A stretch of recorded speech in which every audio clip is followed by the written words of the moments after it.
Hey everyone, I hope you're having a good day. I need to share an important update that could impact many households nationwide. The Trump administration has announced that only half of November's food stamp benefits, or SNAP, will be distributed. This means millions of families might receive less assistance with putting food on the table this month. It's a big decision, and the story behind it says a lot about what's happening right now with our government and how everyday people get caught in the middle. So, let's talk about what's going on, why this happened, and what it could mean for you or people you know. All right, so here's what's happening. The Trump administration announced it will only distribute about half of the usual SNAP benefits for November. The decision came after weeks of legal back and forth during what's now one of the longest government shutdowns in U.S. history. The shutdown started back on October 1st, and it's basically frozen a lot of government funding, including the money used for programs like SNAP that millions depend on. Typically, the federal government spends about $9 billion each month to fund SNAP. But earlier this October, the Department of Agriculture, the agency that oversees the program, alerted states that it didn't have enough funds to cover full payments for November. In fact, they instructed state agencies to halt their usual benefits processing, leaving many families unsure if they would receive any assistance at all. You see, it wasn't until the court stepped in that anything changed. A federal judge in Rhode Island said the USDA needed to either pay the full benefits by Monday or at least pay something by Wednesday. Around the same time, another judge in Boston gave a similar ruling, basically saying that the government had to use its emergency SNAP funds to keep the program going. So, under that pressure, the administration decided it would move forward with partial payments. They're using money from what's called the contingency fund, money that's set aside for emergencies to pay half of the normal benefits for every household that qualifies for November. Another $600 million from that same fund will go toward administrative costs and helping territories like Puerto Rico and American Samoa. The administration says it's taking this step because it's legally restricted in how it can use federal funds. Officials explain that other funding sources, like those for school lunches and child nutrition programs, cannot legally be redirected to cover SNAP.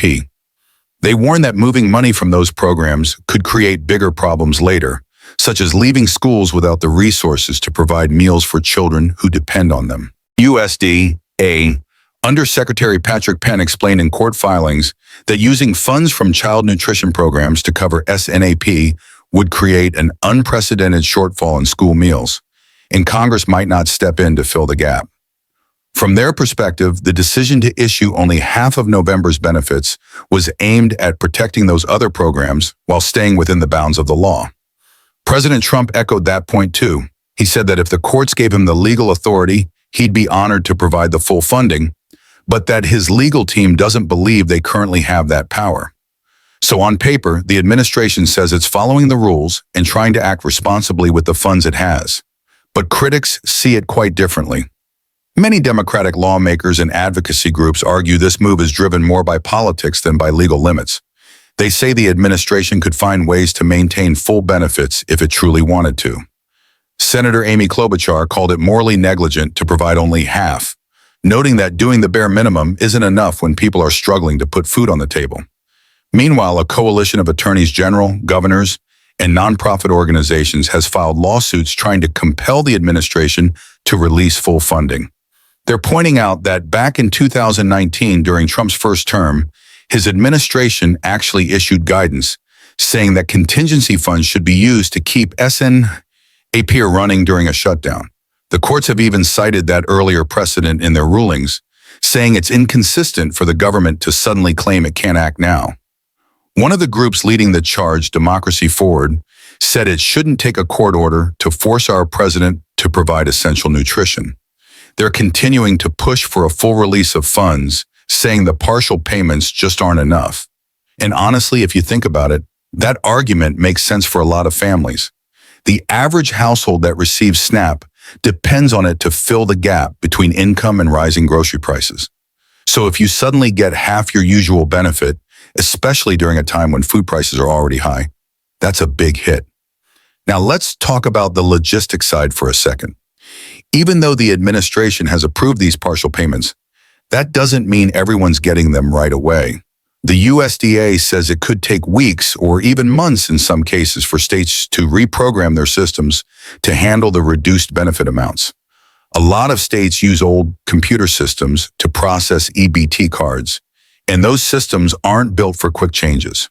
Some may need to manually adjust payments, which increases the chances for errors or delays. That means millions of households that normally receive benefits early in the month may have already missed their usual November payments. And as you'd expect, the impact has been immediate. Food banks across the country are seeing long lines again, especially in cities like the Bronx, Philadelphia, and Boston. Some local distribution centers say the demand looks like what they saw during the Great Recession, with the families waiting hours for emergency food. I think that's the part that really puts this into perspective. When a federal program like SNAP slows down or stops, local organizations have to pick up the slack. But those groups often run on donations and limited resources themselves. So while the administration talks about legal funds and contingency budgets, the reality is that people are already running out of food. Now, some of you might be wondering, hasn't this kind of thing happened before? And yes, it has, but not on this scale. SNAP was created in 1964 as part of Lyndon Johnson's War on Poverty. Even through recessions and political battles, the program has always been maintained because there was broad bipartisan agreement that ensuring Americans have enough to eat shouldn't be optional. What's different this time is that it's happening during one of the longest government shutdowns in history. And the debate isn't just about money, it's about ideology. For decades, the two parties have clashed over programs like SNAP. Republicans often focus on limiting spending and encouraging personal responsibility, while Democrats highlight the program's role in preventing hunger and helping families in need. This latest move has reignited that debate, but now it's unfolding in the midst of a real crisis. For many people, this isn't political, it's a matter of survival. Now, looking ahead, the big question is what happens next month. The contingency fund being used for these partial payments is now almost empty. If the shutdown continues into December and Congress doesn't reach a deal, there may not be any funds left at all. Some state officials are already warning that if nothing changes, December could bring a total SNAP blackout. Food banks are bracing for that possibility. In some places, they're just setting up drive-through distribution centers in stadium parking lots to handle the expected surge in need. And it's heartbreaking to think that families could be in this position again next month if Washington doesn't act. So yeah, this is about more than just half a payment. It's about what kind of safety net we want to have as a country. Do we protect programs like SNAP even in times of political disagreement? Or do they become bargaining chips in larger budget fights? For those of you watching who rely on SNAP, I know this news can be stressful. The best thing you can do right now is to check your EBT account regularly.